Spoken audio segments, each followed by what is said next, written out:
Bonjour à toutes, bonjour à tous. Bienvenue dans les coulisses de l'éducation. Le calcul mental est la clé et la base de tout autre calcul. Il faut d'abord faire calculer mentalement les problèmes faciles avant de demander les problèmes difficiles. Dans le même ordre, les premiers initient les autres. C'est compte tenu de cette valeur du calcul mental dans la vie de tous les jours qu'à l'école primaire, toute leçon de mathématiques commence par le calcul mental. Non seulement il assure une fonction pédagogique en permettant aux apprenants de calculer des problèmes, mais aussi il assure une fonction sociale, celle de satisfaire aux besoins de la vie quotidienne. Et c'est justement du calcul mental que nous parlerons aujourd'hui. Bienvenue dans votre émission Au cœur de l'éducation. Ne pas que ça est le jour parfait, tous s'éveillent pour que le bon pousse soit prêt. Merci.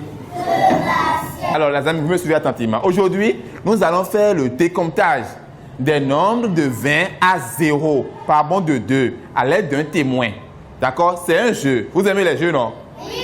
Très bien, nous allons faire un jeu. D'accord? Nous allons faire un jeu. Nous allons décompter les nombres de 20 à 0 par bond de 2. Ça peut aller? Ça peut aller? Très bien. Alors, nous allons utiliser un témoin. Voici un témoin. On répète, un témoin. Très bien. Voici un témoin. Nous allons faire ce jeu-là à l'aide de ce témoin-là. D'accord? Alors, pour faire ce jeu, on ne lance pas le témoin. On me suit attentivement. On ne lance pas le témoin. D'accord? On suit attentivement son camarade. Quand votre camarade dit 20, par exemple, il laisse le témoin tout doucement à son second. Et l'autre dit 18. Et l'autre passe encore le témoin à son second qui continue comme ça. Ça peut aller? Ça peut aller? Alors, vous me suivez attentivement. Je vais faire le jeu avec quelques de vos amis. Vous allez voir d'abord. Ça peut aller? Viens, Imela. Brianna, viens. Cédor, viens. Viens, Shadrach. Gaël, viens. Eric, viens. Vous me suivez attentivement. Les autres, vous me suivez, d'accord? Vous suivez, d'accord? 20. 18, 16, 14, 12, 10, 8, 6. 4, 2, 0. Très bien. Vous avez vu? Vous avez vu? On fait un banc pour les amis. Très bien, allez à vos places. Alors, nous allons lancer le jeu, d'accord? Donc, quand je vais dire 20, vous me suivez attentivement. Allô, allô? Je suis le maître. Très bien. Donc, quand je vais dire 20, je passe le témoin à Eric. Eric va dire 18 et passe le témoin à Nelly qui continue. D'accord? Ça peut aller? Allez, 20. 18, 16, Très bien. Oui.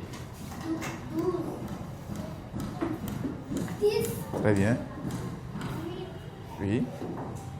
On parle à haute voix. Très bien. 4. 4, 2, Très bien. On recommence. 20. 18, 16, 14, 12. 12, Très bien. 10, Oui. Très bien. 4, Après 8, c'est 6. Très bien. 4. 4. 4. 2, Très bien. 0.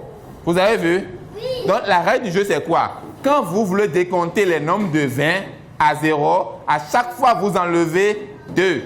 Ça peut aller? À chaque fois, on enlève 2.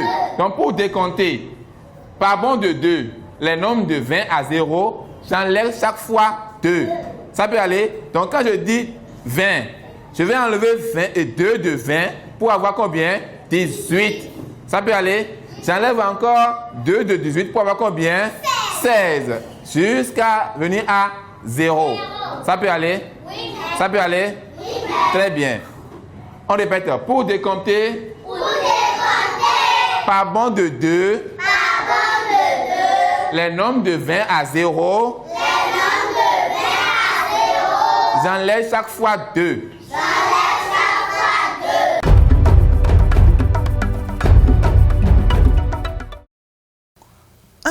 consiste le calcul mental? Oui. Le calcul mental, je dirais qu'il consiste à faire des opérations sans aide concrète.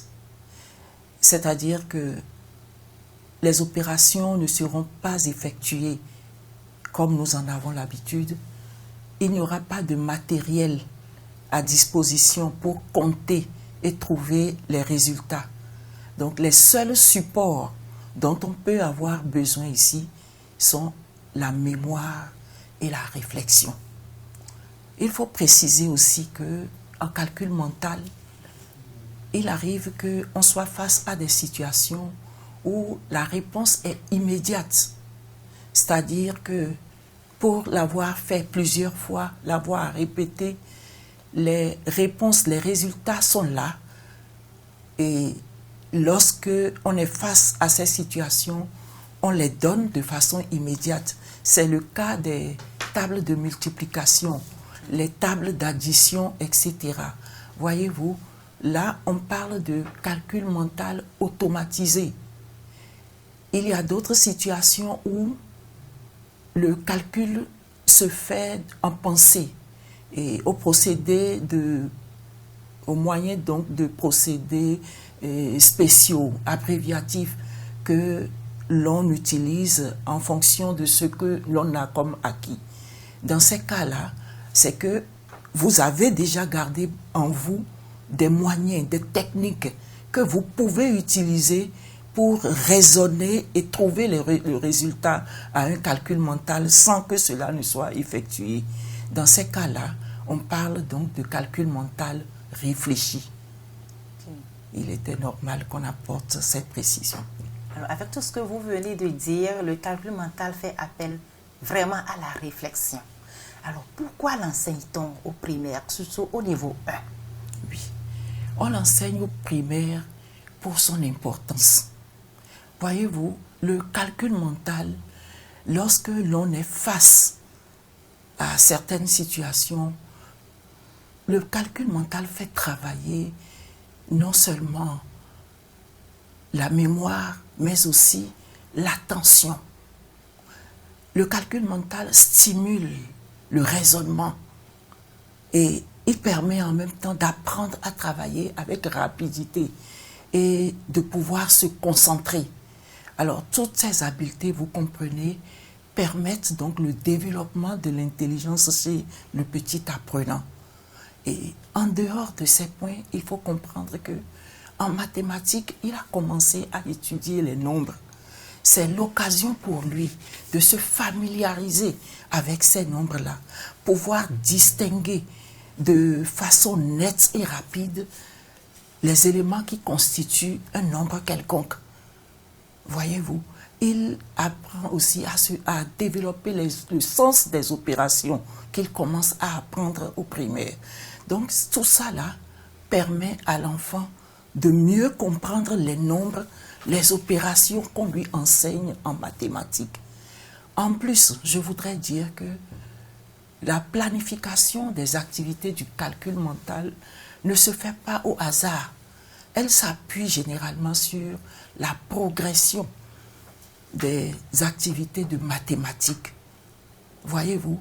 Donc, généralement, on fait en sorte que les activités prévues en calcul mental donnent la main à ce qui sera fait le même jour en mathématiques.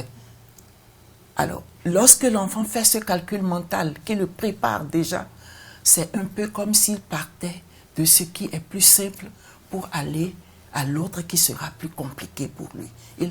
Donc le calcul mental le prépare à aborder la leçon de mathématiques. Il y a donc tous ces avantages que l'enfant qui pratique le calcul mental peut avoir en le faisant. C'est vrai, vous avez eu à citer des avantages, mais néanmoins, lorsqu'on parle du niveau 1, ce sont des apprenants de 5 ans, 6 ans, 7 ans ou plus. Et je me demande, est-ce que ce n'est pas précoce? Est-ce qu'on ne les bouscule pas trop en leur demandant de faire si tant d'efforts déjà à 5 ans, 6 ans? Oui, vous avez raison de poser cette question. Mais comprenez que le calcul mental, on en a besoin partout dans la vie. Qu'il aille à l'école ou qu'il reste ailleurs, il apprendra à faire du calcul mental. Alors ici, il a déjà commencé à calculer les nombres. Et je l'ai dit un peu plus haut tout à l'heure. Lorsqu'il sera face à des situations où il aura besoin de calculer mental, comment est-ce qu'il va s'y prendre? C'est l'occasion pour lui d'apprendre à partir des petits nombres. Je donne des exemples.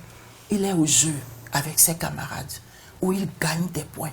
Est-ce qu'il ira chercher une ardoise ou un cahier pour effectuer ces opérations-là? Non. Mais il va calculer mentalement le nombre de points qu'il gagne. Vous convenez avec moi que c'est ce qui se fait dans la pratique. Et il y a beaucoup d'autres occasions de la vie qui l'amènent à faire donc du calcul mental. Pourquoi ne pas le préparer dès qu'il commence à l'école primaire?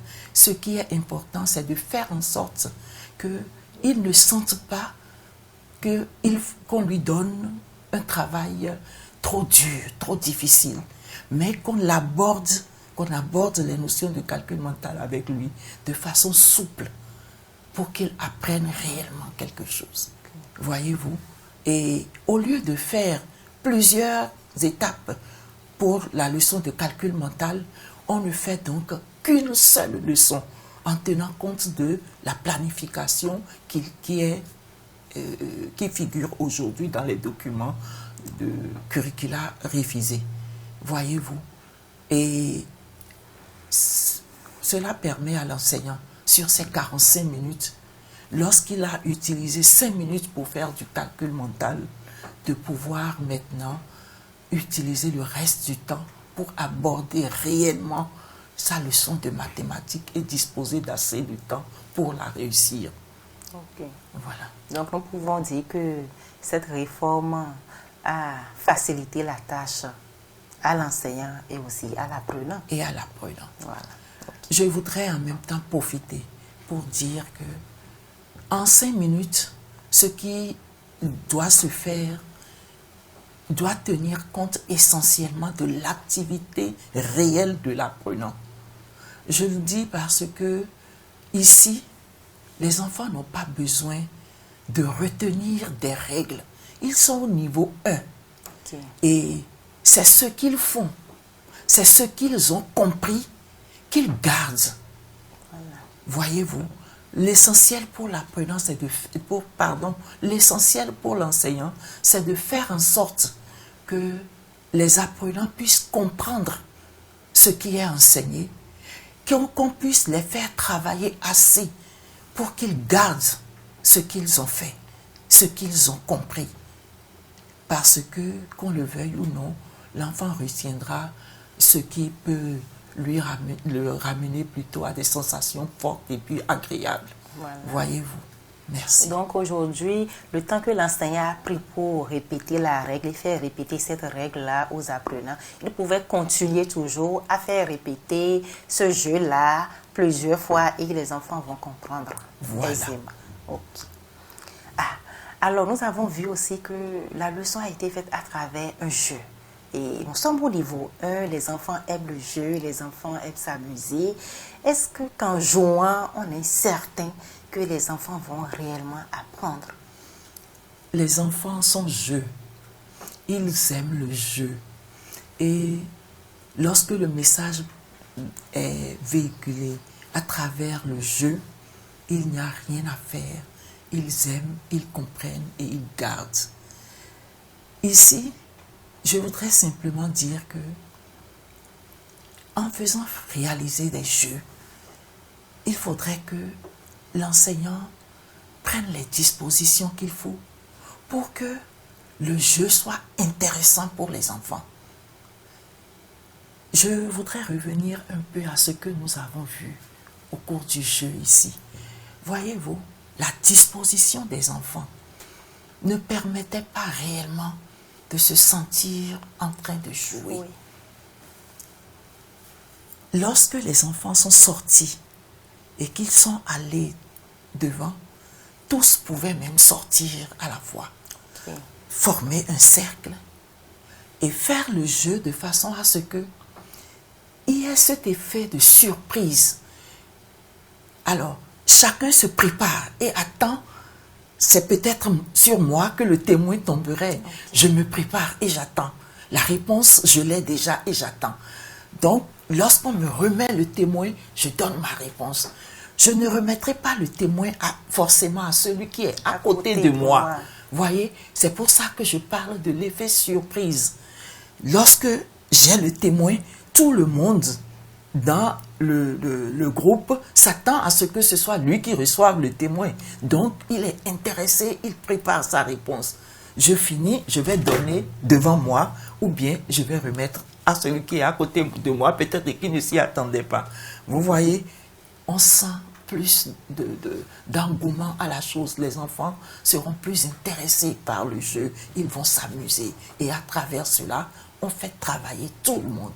Mais lorsque le témoin est remis à côté, celui qui a remis se dit, j'ai déjà donné le témoin, donc ce n'est plus chez moi que ça revient. Vous comprenez donc ce que je voudrais dire. Je comprends. Merci. Et ça me fait rappeler même un jeu, lorsqu'on était tout petit, comme et on court voilà, et on te remet le truc et tu exactement. Voilà, donc je pense que, je crois bien que les enseignants ont compris. Et s'ils veulent faire ce jeu dorénavant à l'aide du témoin, ils pourront mieux l'organiser avec leurs apprenants. Oui. Merci. La première chose que je voudrais dire, c'est de demander aux enseignants de ne pas simplement s'appuyer sur ce qui est écrit dans le guide au cours de la préparation, mais de réfléchir eux-mêmes, de chercher comment aborder ces activités en tenant compte des enfants qu'ils ont, des apprenants qu'ils ont. Parce que le seul moyen qu'ils ont de réussir vraiment, c'est de faire en sorte que les apprenants, à la fin de ces 5 minutes, puissent retenir l'essentiel. S'ils ne retiennent pas l'essentiel, c'est qu'il aurait manqué quelque chose. Même si ça doit revenir une seconde fois, ce qu'il y a, c'est qu'il faut faire beaucoup d'efforts, préparer de manière à ce que les enfants puissent réellement retenir quelque chose. La deuxième chose que je voudrais dire, c'est la gestion des erreurs. Je n'ai pas eu l'occasion d'en parler parce qu'il y a eu un cas au cours de la séquence ici. On peut se trouver face à une situation où l'apprenant ne retrouve pas exactement la réponse à donner. Qu'est-ce que je dois faire? Ce n'est pas à l'enseignant de donner la réponse à l'apprenant, mais ce qu'il doit faire, c'est de l'aider à comprendre ce qu'il a à faire pour que lui-même arrive à donner la réponse qu'il n'avait pas pu donner auparavant.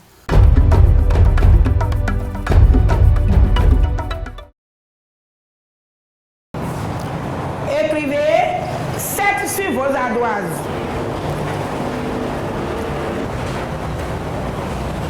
Montrez les ardoises. C'est bien. Baissez les ardoises. Écrivez 18 sur les ardoises. Qui va passer au tableau, nous écrit 18 là au tableau.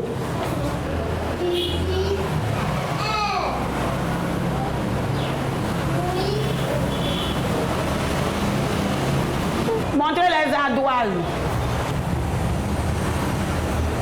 Baissez les ardoises.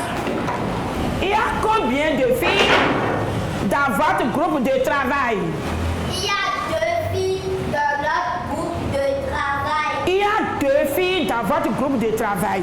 Il y a combien de garçons? Il y a 3 garçons dans notre groupe de travail.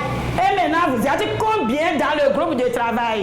On est 5 dans le groupe de travail. Vous êtes 5. Comment tu as fait pour trouver ce 5-là? J'ai fait 2 plus 3 et j'ai trouvé 5. Tu as fait 2 plus 3, tu as trouvé 5. C'est bien, Maria. L'opération qui est 2 plus 3 égale à 5 là, comment on appelle cette opération? On appelle cette opération addition. On appelle cette opération addition. Aujourd'hui, nous allons apprendre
les amis, qu'est-ce que Kafoué est allé faire au marché? Allez-y fort. Kafoué est allé acheter des oranges. Kafoué a acheté combien de tas d'oranges au marché? Ethan. Kafoué a acheté un tas de 10 oranges et un tas de 8 oranges. C'est bien, Ethan, un banc pour lui. Les amis, comptez avec la maîtresse. 1 orange, 2, 3, 4, 5, 7, 8. Nous avons trouvé combien d'oranges? 18 oranges. Baissez les ardoises. Maria, qu'est-ce que tu as appris? J'ai appris à additionner les nombres de 0 à 20. Comment tu as fait pour additionner les nombres de 0 à 20? Dis-moi ce que tu as fait. J'ai compté les oranges et les bâtonnets. Tu as compté les oranges et les bâtonnets. Qu'est-ce que tu as fait d'abord avant de compter? Tu les as mis ensemble et tu les as comptés. C'est bien.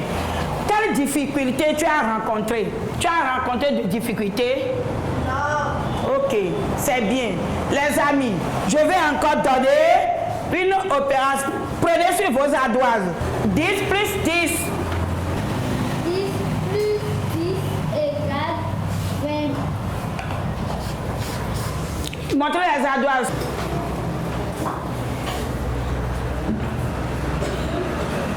C'est bien, baissez les ardoises.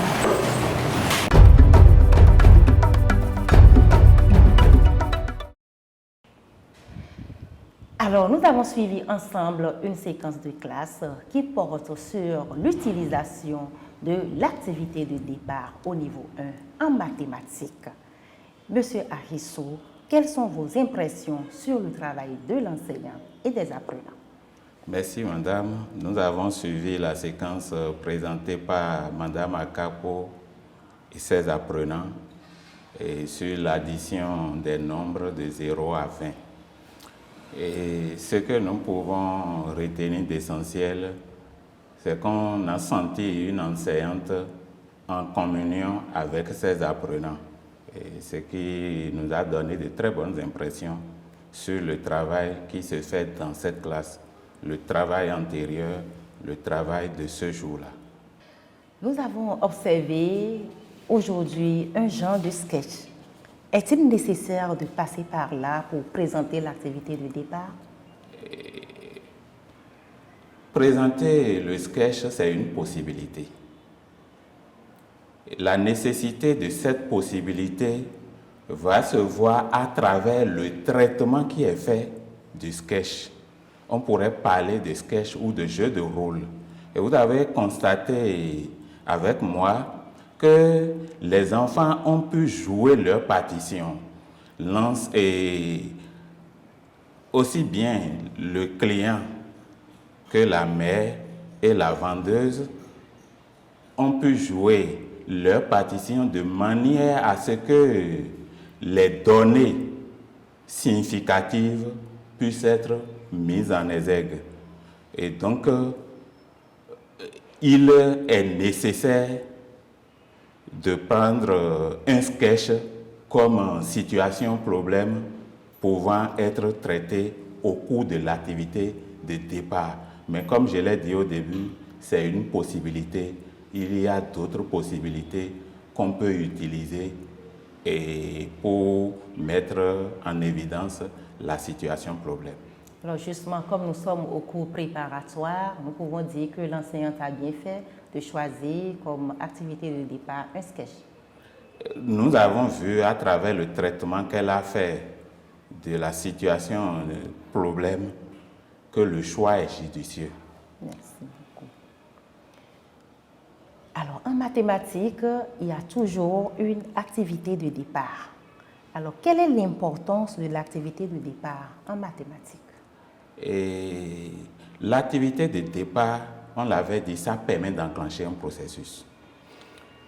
Mais à l'intérieur de tout ce qui est appelé activité de départ, nous avons une situation problème.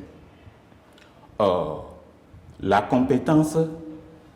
toute première compétence en mathématiques au CI et au CP, c'est résoudre une situation problème en utilisant les concepts et procédures du langage et du raisonnement mathématique.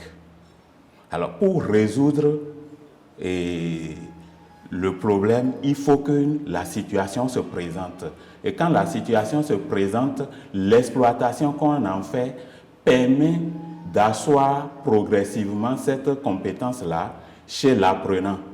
Et ça va lui permettre de percevoir de façon implicite la notion de problème. Et ça va développer en lui l'esprit critique, l'esprit d'analyse. Et ça va développer chez lui également le sens du raisonnement. Ça va développer le raisonnement comme autre élément qu'on peut mettre à l'actif de cette pratique. Ça va développer la capacité d'opérer et pour résoudre les différents problèmes, mais ça va aider aussi l'apprenant à prendre conscience de l'erreur et de la prise en compte de l'erreur au cours du processus d'apprentissage, mais ensuite dans la vie quotidienne. Au cours des situations d'apprentissage, tout acte pédagogique a souvent des implications. Alors, par rapport à l'activité de départ, à la situation de problème tout en mathématiques, quelles sont les implications pédagogiques liées à tout ça là? Pour réussir la mise en œuvre de l'activité de départ, il y a d'abord un choix qui doit être fait. Quelle est la situation qu'on veut présenter? Est-ce que la situation est en adéquation avec les connaissances et techniques à construire? Est-ce que cette situation problème telle que formulée prend en compte la vie quotidienne des apprenants?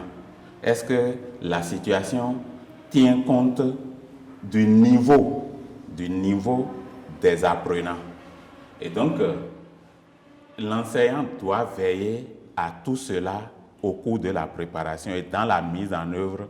Les questions qu'on pose aux apprenants doivent être bien structurées et les explications ne doivent pas souffrir d'équivoques. Alors, au cours de l'utilisation de l'activité de départ, si l'enseignant constate que les apprenants n'ont pas compris, et malgré tout ce qu'elle fait, tout ce que l'enseignant fait, il constate ou elle constate que les apprenants n'ont pas compris. Qu'est-ce qu'elle doit faire ou bien qu'est-ce qu'il doit faire? Est-ce qu'elle va continuer simplement ou il y a des attitudes à adopter pour permettre aux apprenants de comprendre coûte que coûte avant de continuer? Il serait difficile de répondre directement à cette préoccupation telle qu'elle se pose. Si l'enseignant recule, ça joue sur le temps d'apprentissage et la nouvelle situation, problème qu'elle va proposer n'aurait pas été une situation bien préparée, ce qui va être source de tâtonnement, d'hésitation et peut-être avec d'autres biais comme la dispersion des idées et les problèmes de discipline à l'intérieur de la salle de classe. Mais s'il continue, c'est encore à d'autres travers qu'on va assister. Les enfants n'ayant pas compris, bon, chacun s'occupe de ce qui l'intéresse. L'enseignant va continuer à progresser, peut-être dans son bavardage, et puisque c'est du bavardage, les enfants ne pourront plus suivre. Ils vont s'occuper autrement. Donc les les deux aspects, s'ils choisissaient l'un ou l'autre, c'est suicidaire. Alors, il faut éviter cela. Il faut éviter d'en arriver là. Et pour éviter d'en arriver là, nous avions déjà dit quelques critères que la situation problème doit respecter, notamment une situation qui tienne compte de l'environnement immédiat de l'apprenant, une situation qui tienne compte du niveau de la classe. Et une situation bien préparée. Quand c'est bien préparé, l'enseignant ne pourra pas se perdre. Et puisqu'il connaît suffisamment ses enfants, il pourra aborder de manière à ce que tous les enfants comprennent. Alors, nous avons constaté maintenant que l'enseignant doit tout faire pour que les apprenants puissent bien comprendre cette activité. Est-ce qu'il y a un document, est-ce qu'il y a un manuel, est-ce qu'il y a quelque part où les enseignants peuvent aller se ressourcer pour choisir des activités de départ à donner aux apprenants? Je vous remercie. Et j'avais dit qu'il n'y a pas de manuel élaboré spécifiquement pour les curricula révisés au CI et au CP. Mais quand vous prenez les guides de l'enseignant du CI et du CP, les différentes fiches de base, les enseignants sont formés, ont compris ce que ça veut dire, les fiches de base. Les fiches de base qui sont conçues ont pris en compte des situations problèmes qui feront objet d'exploitation au cours de la mise en œuvre de l'activité de départ. Et donc ces situations problèmes sont proposées à titre indicatif. L'enseignant peut les améliorer en fonction du contexte du milieu ou les utiliser en l'état. Et pour d'autres situations pour lesquelles les fiches ne sont pas dans les guides, l'enseignant peut concevoir lui-même des situations de départ, des situations problèmes en s'appuyant sur les modèles qui ont déjà été donnés. Mais d'autres documents existent, d'autres documents de CI et de CP existent, et dans ces documents, l'enseignant peut puiser des éléments pour construire des situations problèmes qu'il va exploiter au cours de l'activité de départ. Votre mot de fin? Mon mot de fin, c'est d'abord de féliciter l'enseignante à Capo et ses apprenants et de dire à tous les enseignants de s'approprier les différents documents des curricula révisés pour bien préparer chacune des activités des différentes fiches en mathématiques. Et quand ils auront fait ça, progressivement, ils vont s'améliorer et donner les résultats visés par la réforme curriculaire en cours. Merci beaucoup, M. Touty. Chers téléspectateurs, nous voici à la fin de notre émission. Mais retenez que les mathématiques sont ce qu'il y a de plus facile à comprendre. Tout le monde peut donc être bon en mathématiques.